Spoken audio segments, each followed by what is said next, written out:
Aleluia. Abra sua Bíblia comigo. Lá no livro de Lucas, capítulo 19. 19. A partir do verso 28. O capítulo de Lucas, capítulo 19 de Lucas, começa narrando a história do publicano Zaqueu. Zaqueu, aquele baixinho que queria ver Deus e correu, subiu numa árvore de sicômoro, de um figo bravo para ver o Senhor. E depois o Senhor falou: olha, Zaqueu, eu quero entrar na tua casa. E naquela noite houve salvação na casa dele. Também nesse mesmo capítulo, Deus vai falar sobre a viagem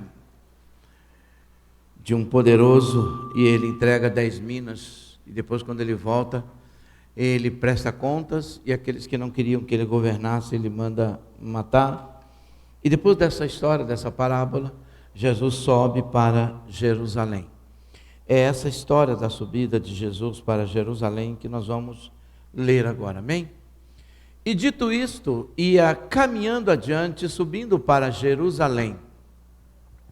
Aconteceu que, chegando perto de Betfagé e de Betânia, ao monte chamado das Oliveiras, mandou 2 dos seus discípulos, dizendo: ide à aldeia que está defronte, e aí, ao entrar, achareis preso um jumentinho em que nenhum homem ainda montou, soltai-o e trazei-o. E se alguém vos perguntar por que o soltais, assim lhe direis: porque o Senhor o há de mister. E indo os que haviam sido mandados, acharam como lhes disseram. E quando soltaram o jumentinho, seus donos lhes disseram: por que soltais o jumentinho? E eles responderam: o Senhor o há de mister. E trouxeram-no a Jesus, e lançando sobre o jumentinho as suas vestes, puseram Jesus em cima. E indo ele, estendiam no caminho as suas vestes. E quando já chegava perto da descida do Monte das Oliveiras, toda a multidão dos discípulos, regozijando-se, começou a dar louvores a Deus em alta voz por todas as maravilhas que lhe tinham visto, dizendo: bendito o Rei que vem em nome do Senhor, paz no céu e glória nas alturas. E disseram entre a multidão alguns dos fariseus: mestre, repreende os teus discípulos. E respondendo ele, disse-lhes: digo-vos que se estes se calarem, as próprias pedras clamarão. E quando iam chegando, vendo a cidade, chorou sobre ela, dizendo: se tu conhecesses também, ao menos neste teu dia, o que a tua paz pertence, mas agora isso está encoberto aos teus olhos.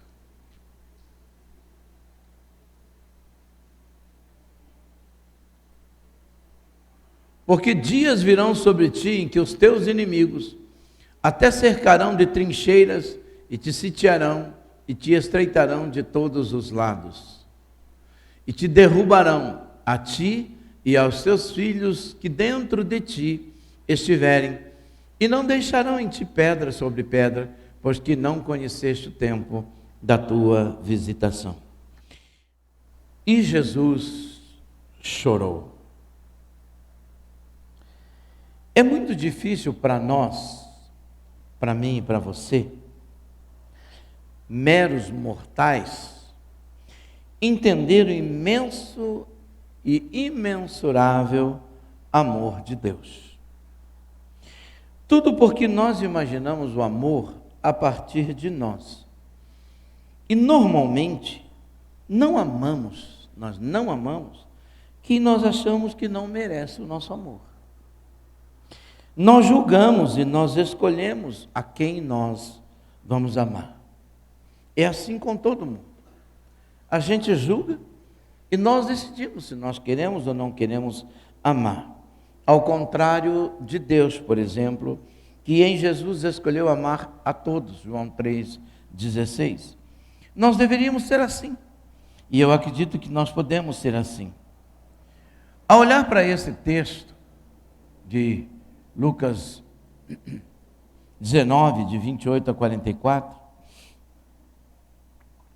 nós lemos a história de um homem chamado Jesus, que também é filho de Deus e também é Deus, que sobe para Jerusalém e ao chegar perto da cidade, ele olha para aquela cidade, para aquela multidão, e a Bíblia diz que ele, com uma tremenda de uma compaixão, ele chora sobre ela. A Bíblia relata pelo menos, ou somente 3 momentos em que Jesus chorou. A gente vê esses 3 momentos declarados na Bíblia. O primeiro foi quando Jesus chorou diante do túmulo de Lázaro. O segundo momento foi quando ele chorou por ele mesmo no Getsêmani. E o terceiro momento esse, não está em ordem cronológica, tá? Senão o último seria quando ele chorou por ele no Getsêmani. Mas o fato é que Jesus, o homem Jesus, o humano Jesus, ele escolheu nos amar. Paulo, escrevendo aos Coríntios, ele diz que o amor, ele gera dor, ele gera sofrimento. Não pelo amor em si, mas por aquilo que as pessoas, às vezes, fazem com o amor que elas recebem. Não sabem tratar, não sabem cuidar, não sabem valorizar o amor que têm. E o amor de Deus, e o amor de Jesus Cristo pelo pecador, também pode ser percebido nesses 3 momentos. E eu acho muito interessante, porque esses 3 momentos falam do nosso momento também, de um contexto de uma forma geral. Eu quero que você abra o seu coração para você entender o que Jesus está dizendo e o que Jesus está nos falando. O primeiro momento do choro de Jesus, e mais uma vez não está em ordem cronológica, apenas eu os classifiquei, não é? Diz que Jesus chorou pelo seu povo. Porque há um choro coletivo, não porque todos choraram, mas há um choro de Jesus pela coletividade. Jesus chora pelo seu povo, porque ele chega diante de Jerusalém, ele passa a noite na casa de Zaqueu, depois ele conta uma parábola e aí ele sobe para Jerusalém. E quando ele chega, ao ir para Jerusalém, ele fala para os seus discípulos: vão até a cidade, peguem um jumentinho, tragam para mim o filho de jumento, de uma jumenta que ainda não foi montado, tragam para mim e façam o que vocês têm que fazer. E quando chega o jumento, eles colocam uma capa em cima, montam Jesus no jumentinho, e Jesus vai entrando como um rei em Jerusalém. Mas quando ele chega na porta da cidade, o interessante é que quando ele vai chegando, as pessoas vão cantando, vão colocando as suas capas diante do jumento e vão dizendo: Hosana nas maiores alturas, glória a Deus, e vão fazendo, e vão cantando, e vão celebrando, porque eles estão aplaudindo o rei, o Messias, o Senhor. Mas quando Jesus chega na porta, na entrada da cidade de Jerusalém, ele olha para Jerusalém, ele vê Jerusalém, vê o povo de Jerusalém, e o texto diz que ele chora de uma forma copiosa, não é? No grego é eklausen. Eklausen significa aquele que chora com forte lamento, aquele que chora como quem suspira, sussurra, como quem quer perder. É um choro copioso. Por isso eklausen, não é um chorinho qualquer, é um choro de lamentação, é um choro de dor, é um choro de gemido, é um choro de desespero. E ele vai dizendo: Jerusalém, Jerusalém. Sabe, o versículo 41 e 42 de Lucas 19 diz: e quando ia chegando, vendo a cidade, chorou sobre ela, dizendo: se tu conhecesses também, ao menos neste teu dia, o dia em que o rei está entrando, nesse teu dia, o que a tua paz pertence, mas agora isso está encoberto aos teus olhos. Vocês estão incrédulos em relação a isso. Vocês não conseguem enxergar o que está acontecendo. Vocês estão fazendo a pior escolha da vida de vocês. E por que que o Senhor está falando isso? Porque dali a algumas horas, esse mesmo povo que estava clamando e gritando pela pessoa de Jesus, a mesma cidade em que ele entra e que todo mundo para vê-lo passar, esse mesmo povo, alguns dias depois diria: crucifica-o, crucifica-o. Esse mesmo povo preferiria Barrabás a ele. Esse mesmo povo faria escolhas absurdas. Esse mesmo povo preferiria Roma ao reino de Deus. Esse mesmo povo fazia as escolhas mais absurdas. E Jesus estava chorando diante de um povo que não sabia escolher. Diante de um povo que não queria escolher de maneira correta. Que preferia a liberdade de Roma. Que preferia estar debaixo do jugo de Roma. Que preferia estar debaixo da opressão de Roma. Mas não queria reconhecer o Messias. Nem a religião queria reconhecer o Messias. Era o povo de Deus. E hoje você vê a igreja de Deus fazendo as piores escolhas, preferindo Barrabás, preferindo o traidor. Hoje você vê o povo de Deus, a igreja, preferindo fazer as escolhas mais absurdas, indo contra todos os princípios de Deus, porque ela escolhe aquilo que ela vê e não aquilo que ela consegue perceber. Jesus disse: se vocês entendessem de onde vem a paz de vocês, de onde está vindo a alegria de vocês, vocês não faziam as escolhas que vocês vão fazer daqui a pouco. Vocês vão me trocar por Barrabás, eu mesmo que estão agora dizendo: Senhor, glória a Deus, aleluia, hosana ao que vem, em nome do Senhor, vai dizer: mata, crucifica, caia sobre nossos filhos o sangue dele. O mesmo povo que estava aplaudindo, aclamando, era o mesmo povo que o levaria para a cruz, que o apedrejaria, que faria as escolhas mais absurdas possíveis. Israel tem história de fazer escolhas erradas. Será que nós, brasileiros, temos histórias de fazer escolhas erradas? Será que a igreja do Senhor Jesus Cristo tem história de fazer escolhas erradas nesse nosso país? Nós preferimos princípios totalmente pagãos a princípios bíblicos. Nós preferimos nos curvar ao que os homens nos oferecem em vez do que Deus nos oferece.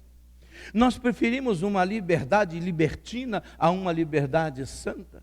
Nós preferimos ter a nossa vida cativa do diabo ao que estar cativo nas mãos de Deus, simplesmente porque nós queremos viver a nossa vida. Aconteceu com Israel. Mas alguns anos depois, ou algumas centenas de anos depois, Deus levanta um louco, Deus permite que um louco se levante, chamado Hitler, e mata mais de 2 milhões de judeus. Mais de 2 milhões de judeus. E aí eu lembro: caia sobre nós e sobre os nossos filhos o sangue dele. E caiu. E continua caindo sobre Israel o sangue, até que eles se arrependam de terem rejeitado o Messias. Aqui não é nenhum trocadilho, não, eu estou falando da palavra de Deus. Eu quero que você entenda que você, como igreja, faz Jesus chorar quando você escolhe segundo o teu coração e não segundo a palavra. Quando você escolhe segundo os seus desejos e não segundo o desejo de Deus. E quando eu falo desejo de Deus, eu não estou falando desejo de homens. Eu estou falando de princípios, daquilo que está aqui. Daquilo que está nessa palavra. Jesus chorou sobre uma cidade, queria crucificá-lo daqui a algumas horas ou dali a alguns dias. De que iria preferir vê-lo na cruz. E alguns zombariam dele dizendo: se tu és o Messias, desce daí. Desce daí, salva-te a ti mesmo. Faz alguma coisa se você é o Salvador. Mas ele estava lá porque o povo escolheu. Ele não podia descer de lá porque foi o povo que o colocou lá. Jesus não poderia sair dali ainda que ele quisesse, porque foi o povo que disse: crucifica-o. Pode matá-lo, nós não queremos ele como nosso rei, nós não queremos ele governando sobre nós não gostamos do jeito que ele fala, nós não gostamos do jeito que ele age, nós não gostamos dele, pode matá-lo. Preferimos o poder do inferno, o sangue dos nossos filhos, a esse homem Jesus governando sobre nós. Jesus chorou, porque o povo estava decidido a fazer a escolha mais absurda da vida dele. Quantas escolhas nós fazemos errados na nossa vida? Quantas escolhas você faz errado na sua vida? Quantas vezes você chorou porque você escolheu errado? Porque você não ouviu o que o Espírito de Deus falou. Porque você não queria enxergar o que estava acontecendo à sua volta. Mas porque o seu coração estava empedernido, endurecido, vendido. Você falou: é assim que eu quero. Seja feito conforme a sua fé. Você é senhor das suas escolhas. E você é responsável pelas escolhas que você faz. Mesmo que inocentes sofram por causa das suas escolhas.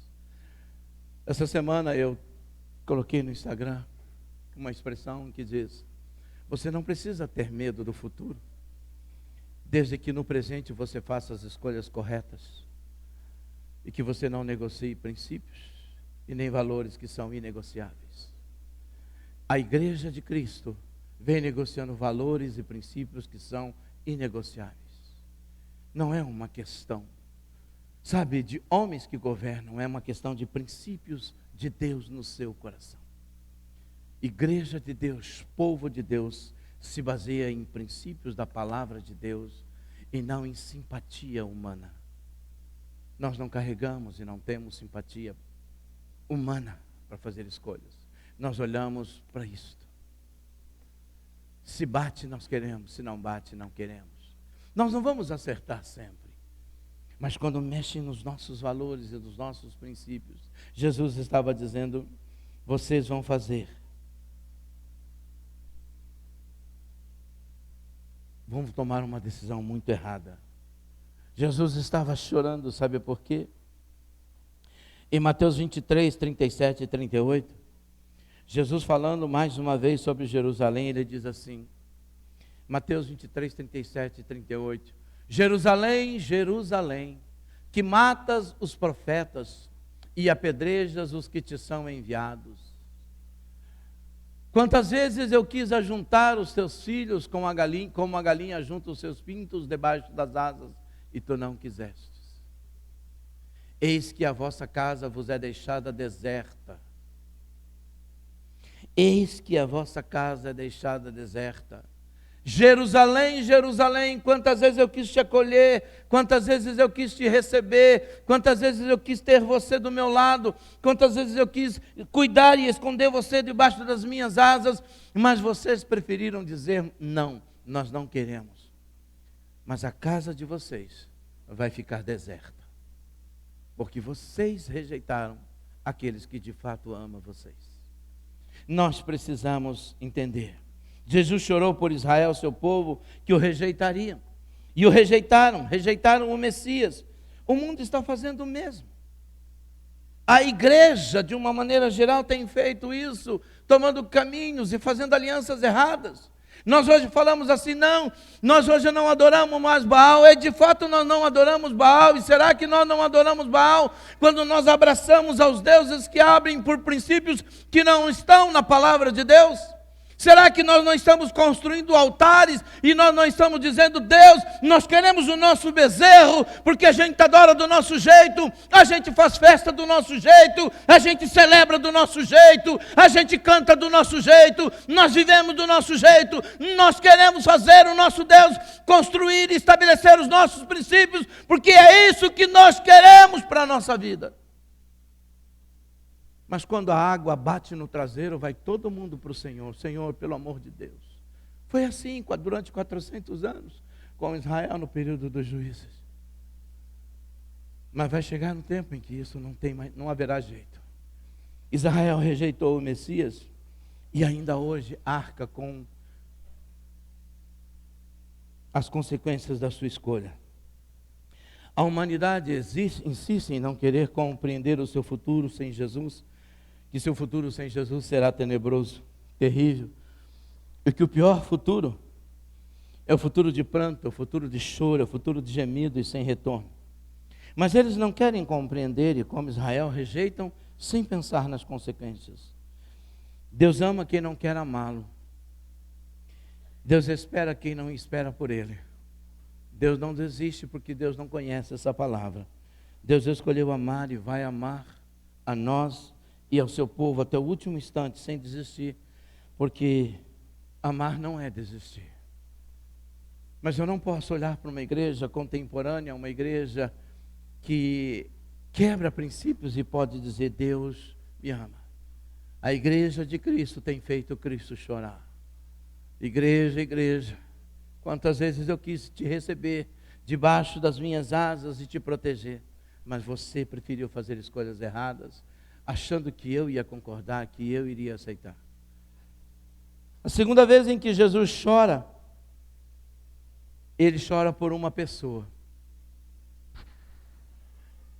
Se aqui Ele chora por uma cidade, agora Ele chora de forma específica. Se existe um choro macro, agora tem um choro micro. Agora Jesus chora por uma pessoa. Jesus chora por Lázaro, que havia morrido.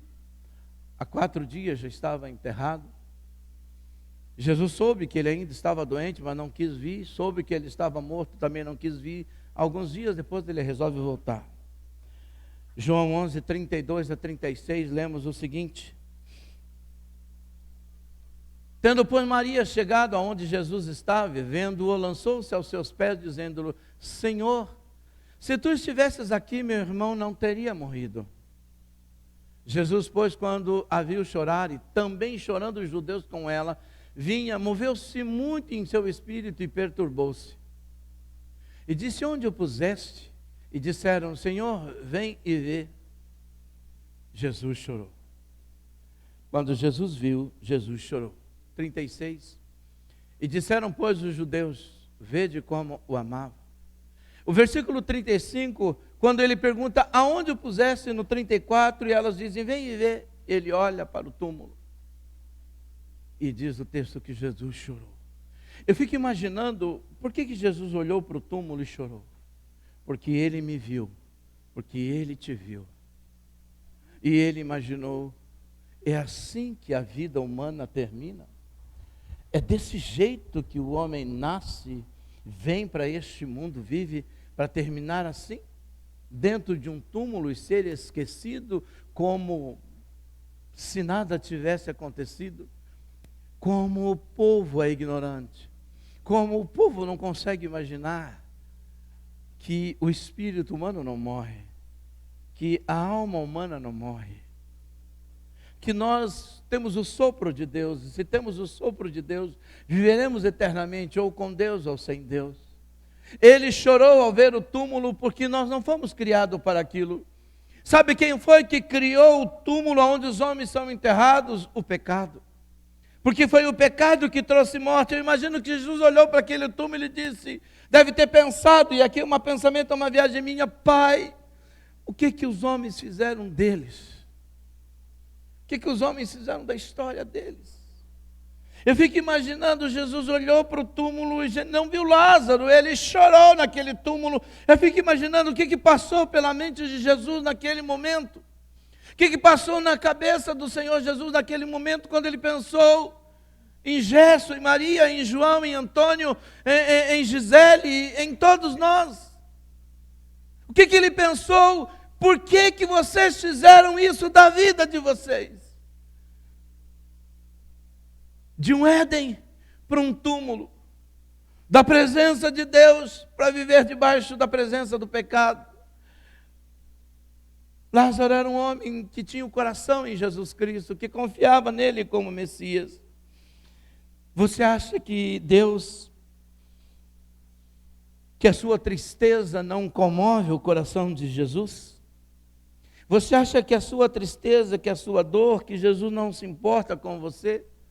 Jesus se importou, por exemplo, com o filho da viúva, com a viúva de Naim, e ressuscitou o seu filho. Jesus se importou com a filha de Jairo e a ressuscitou. Jesus se importou sim com os cegos à beira do caminho e curou-os da cegueira. Jesus se importou ali no tanque de Siloé.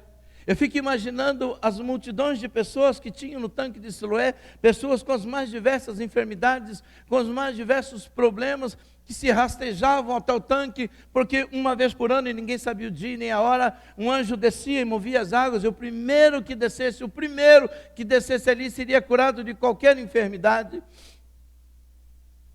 Mas o interessante é que aquele homem estava doente e estava naquela condição há 38 anos. Amados, 38 anos não são 38 dias e nem 38 meses. É uma vida. Toda a sua infância e sua juventude já tinha sido jogado fora. A enfermidade havia consumido e ali tinha uma multidão. E Jesus entrou no meio de toda aquela multidão. E ele olha um único homem, uma única pessoa que estava ali.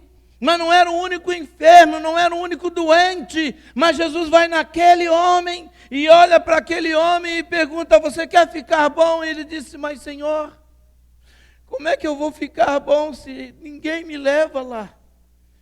Ninguém está nem aí para mim, não está ninguém preocupado, está todo mundo correndo atrás da sua dor, está todo mundo correndo atrás de resolver o seu problema, de cuidar da sua vida, ninguém está aí comigo, eu não tenho quem me leve lá. Jesus então diz para ele: levanta, toma a tua cama, vai embora. 38 anos foi encerrado, porque um dia Jesus passou por ali e ele percebeu aquele homem. Não diga que Jesus não te vê, que Jesus não te enxerga. A pergunta que você deveria fazer para você é: o que eu estou fazendo para atrair a atenção de Deus para mim? O que eu estou fazendo para chamar a atenção de Deus em meu favor? Quando eu peço uma cura, o que é que está no meu coração quando eu quero a cura? É para glorificá-lo ou para ficar bom, para fugir dele e para cuidar da minha vida e não das coisas dele? O que eu estou pedindo quando eu clamo, eu choro, eu estou gemendo diante de Deus? O que eu estou querendo? Estou querendo algo para mim ou algo para ele? Amados, eu já atendi casais cujo casamento estava a zero, acabado.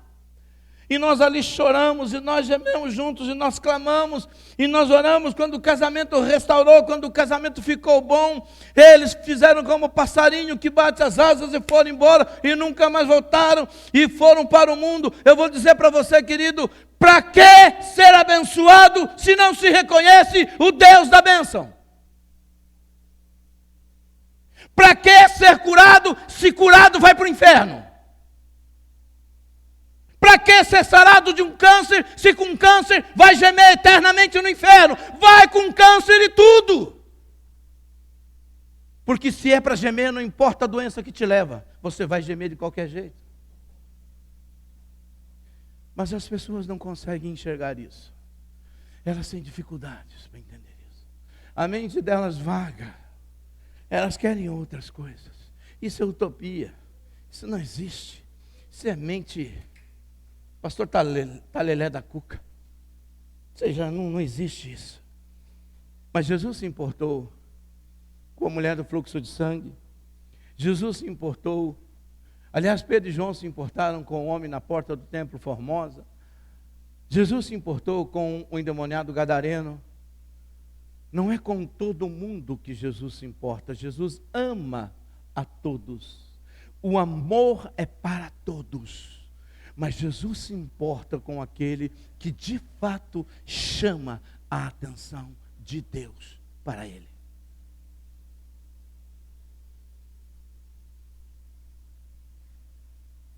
Quando ele foi ver, ele encontrou duas irmãs chorando.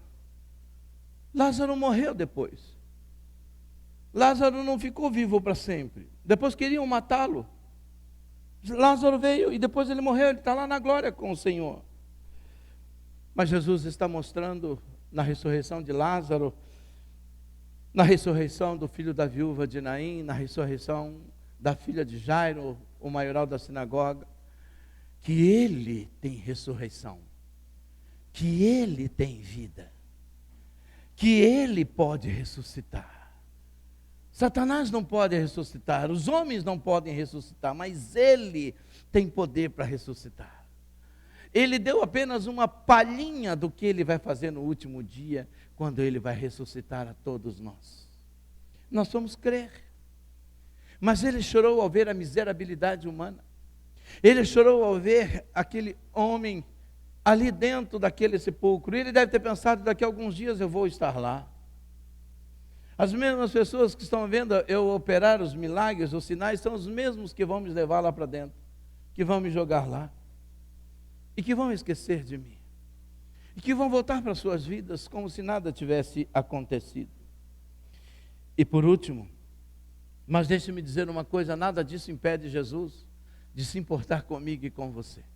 Nada disso impede Jesus de se importar conosco. Ele continua amando. Muitos filhos que como pródigo têm abandonado, muitos filhos que não têm sido leais, que não têm sido fiel a Ele, nem a aliança que fez com Ele, que têm levado a relação com Ele de qualquer jeito, Ele continua amando. Aquela mulher que tocou em Jesus e tinha o fluxo de sangue, a multidão e os seus discípulos falavam assim: mestre, mestre, mestre, mestre, o que o senhor está falando? Que bobagem é essa, mestre? A multidão te toca, a multidão está tocando no Senhor, o Senhor é empurrado para todo lado, o que o senhor está falando, mestre? O senhor não está percebendo? Ele disse: não, vocês não estão percebendo. Alguém tocou em mim de forma diferente, porque eu vi que de mim saiu virtude. Não é de qualquer jeito que você toca em Deus e tira o que você precisa dele. Aquela mulher tocou de uma forma diferente. E quando nós tocamos em Jesus de forma diferente, a nossa vida é transformada. Porque nós somos marcados por Ele e pelo poder dEle. Jesus chorou no Getsêmani, por Ele mesmo, sem desistir. Hebreus capítulo 5, do verso 7 ao verso 9, lemos o seguinte: o qual, e está falando de Jesus, nos dias da sua carne, enquanto estava na terra vivo, oferecendo com grande clamor e lágrimas, orações e súplicas ao que o podia livrar da morte, foi ouvido quanto ao que temia. Ainda que era filho, aprendeu a obediência por aquilo que padeceu, e sendo ele consumado, veio a ser a causa da eterna salvação para todos os que lhe obedecem. A vida de Jesus não foi fácil. Não dê a Jesus. Alguém diz assim: mas ele passou por tudo isso porque ele era Deus. Não. Ele não passou isso como Deus, ele passou isso como eu e você, como ser humano. Paulo, escrevendo aos Filipenses, diz que ele escolheu se esvaziar do seu poder e da sua divindade e tomar a forma humana. Porque como Deus, ele não tomaria forma humana, porque Deus não tem forma, é espírito. Mas ele teve que se esvaziar e tomar a forma humana. E a Bíblia diz que ele foi obediente em tudo. Olha o que diz lá no Getsêmani, em Mateus 26, versículo 38, 39 e 42. São versos separados, tá? Então lhes disse: a minha alma está cheia de tristeza até a morte, ficai aqui e velai comigo. E indo um pouco mais adiante, prostrou-se sobre o seu rosto, orando e dizendo: meu Pai, se possível, passe de mim este cálice, todavia não seja como eu quero, mas como tu queres. 42. E indo segunda vez orou, dizendo: Pai meu, se este cálice não pode passar de mim sem que eu beba, faça-se a tua vontade. E Lucas 22, 41, 42 e 44. E apartou-se dele cerca de um tiro de pedra, e pondo-se de joelhos orava, dizendo: Pai, se queres, passa de mim este cálice, todavia não se faça a minha vontade, mas a tua. E posto em agonia, orava mais intensamente, e o seu suor tornou-se como grandes gotas de sangue que corriam até o chão. Esse é o momento de Jesus no Getsemane, do homem Jesus no Getsemane. Jesus chorou ali. Sabe por que ele chorou? Porque pessoas que durante 33 anos o amavam, ou ele amou, agora viriam daqui a alguns instantes para levá-lo para a cruz. E aqueles que estavam com ele durante 3 anos e meio seriam dispersos e correriam. E alguns que declararam que não o negariam durante ele 3 vezes, como o caso de Pedro. Mas Jesus não desistiu, porque as coisas foram assim. O Getsemane revela a sua dor, revela a sua solidão. O seu suor se tornou em gotas de sangue, teve angústia, teve aflição, teve medo. Mas ele não desistiu, porque o amor não desiste. Em seu clamor, o Pai não respondeu, apenas um anjo o fortalecia, versículo 43 de Lucas 22. Apenas um anjo. E apareceu-lhe um anjo do céu que o fortalecia, algumas traduções que o consolava. O seu clamor, o Pai não respondeu. As suas lágrimas não foram suficientes para o Pai suspender o seu plano. E ele não desistiu. Quantas vezes você já desistiu? Porque alguém te feriu, porque alguém te machucou, porque a igreja não te compreendeu, porque a IC não te compreendeu, porque os irmãos viraram a cara, porque os irmãos viraram o rosto, porque alguém falou mal de você, você desistiu.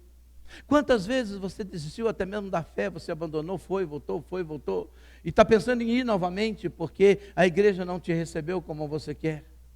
Deixa-me dizer uma coisa, querido. A igreja não te deve nada, a vida não te deve nada, você foi chamado para amar, então ame, e se você não for amado, entenda, Deus vai sempre te amar. Mas a vida não te deve nada, as pessoas não te devem nada. A Bíblia diz que nós não devemos dever nada a ninguém, exceto o amor, mas não reivindique que as pessoas te amem, não declare a sua carência aos homens, declare a sua carência a Deus. Porque pessoas sempre irão trair, pessoas sempre irão falhar. Pessoas sempre irão abandonar a gente em algum momento da vida, como nós as abandonaremos em algum momento da vida. Pessoas são assim. Pessoas são assim. Vá pelos seus filhos, que quando casam vão embora. Mas quando são criança, o que o menino quer? O menino quer casar com a mamãe e a menina quer casar com o papai. Mas quando cresce não quer nem papai nem mamãe, quer outra pessoa. E graças a Deus porque quer outra pessoa. Não é? Então pense nisso. Mas nada justifica. Sabe, amados, eu quero que você entenda que quando você escolheu o Senhor Jesus, e o Senhor Jesus aceitou que você o aceitou como seu Senhor e Salvador, nós fizemos uma aliança com Ele para toda a vida. E assim como o casamento é até que a morte os separe, a nossa aliança com Jesus é que a morte não nos separe. Porque essa aliança é para a vida inteira. É para a eternidade. Nós precisamos entender que nem sempre as coisas vão ser do nosso jeito. Nem sempre irão acontecer da maneira como nós queremos. E nós vamos chorar por nós. E nós vamos lamentar. Quantas vezes eu entrei no meu quarto e eu chorei. Chorei porque eu esperava uma coisa que não aconteceu da igreja, dos irmãos. E quantos irmãos choraram porque esperavam algo de mim e não aconteceu, da igreja e não aconteceu. Mas por causa disso eu não posso parar, porque a minha aliança não é com uma igreja, a minha aliança é com o Senhor da igreja. E eu tenho que continuar amando, sim. Deus não me mandou escolher quem amar. Deus me mandou amar. Mesmo quem me persegue, mesmo quem não gosta de mim, eu posso não ter um bom relacionamento, ou seja, um relacionamento de intimidade, mas cuidar, amar, ajudar, estar presente quando essa pessoa precisa, isso é minha obrigação, é meu dever. Jesus chorou por ele. Quantas vezes você chora por você quando você comete um pecado? Sim, porque quando você comete um pecado, você precisa aprender a chorar por você. Porque o seu erro vai trazer consequências para você se você não se arrepender e não pedir perdão.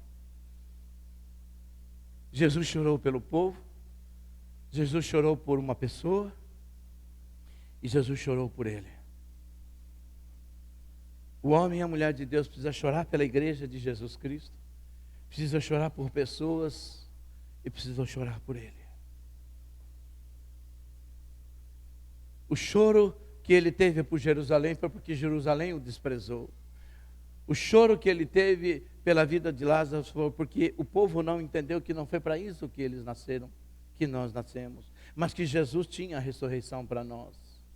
E o povo, quando viu Jesus chorar, disse: vede o quanto ele amava.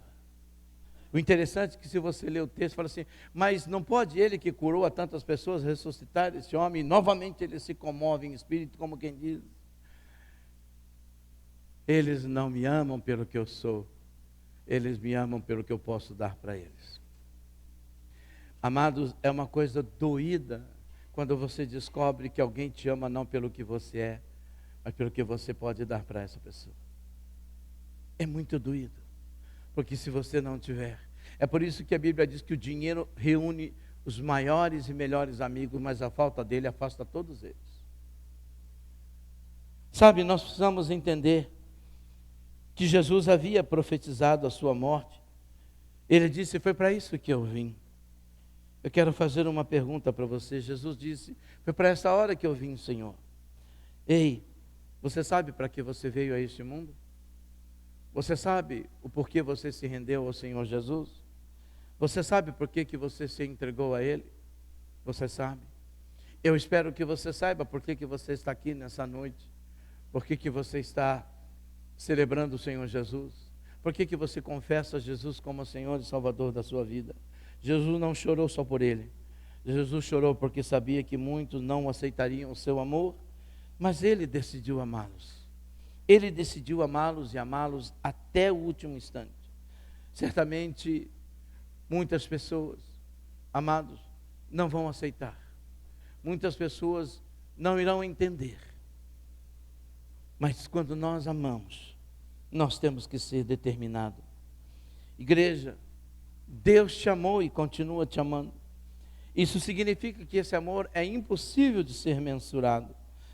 Por amor, Ele se entregou a você, Ele se entregou a mim, Ele se entregou a nós. Jesus chorou por você. Jesus chorou e chora por mim. Jesus chora diante do Pai quando nós o entristecemos com o nosso pecado. Os testes da nossa vida nos levam a ser leais a Deus e a mostrar o quanto nós somos leais. Nós não podemos desistir simplesmente porque o mundo virou de cabeça para baixo, porque algumas pessoas não entenderam. Lealdade e fidelidade a Deus se mede na declaração de Jó. Jó tinha tudo e perdeu tudo. Jó, depois de perder tudo, ainda ganhou uma doença. Como se não bastasse a sua mulher buzinando no seu ouvido: amaldiçoe esse teu Deus e morre. Para você a vida não vale a pena. Para quantas pessoas? As pessoas que tiram suas próprias vidas porque elas acham que a vida não vale a pena para elas e que elas não têm valor nenhum nesse mundo. Absurdo o que o diabo faz com uma pessoa. Mas ele disse assim: eu sei que o meu Redentor vive.